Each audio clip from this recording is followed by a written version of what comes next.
kasalukuyan sa gitna ng pandemya.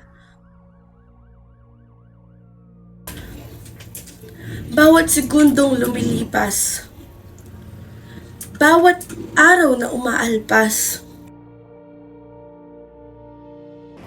sabay sa alon at kumpas, sa sakit at sakuna, wala na tayong takas.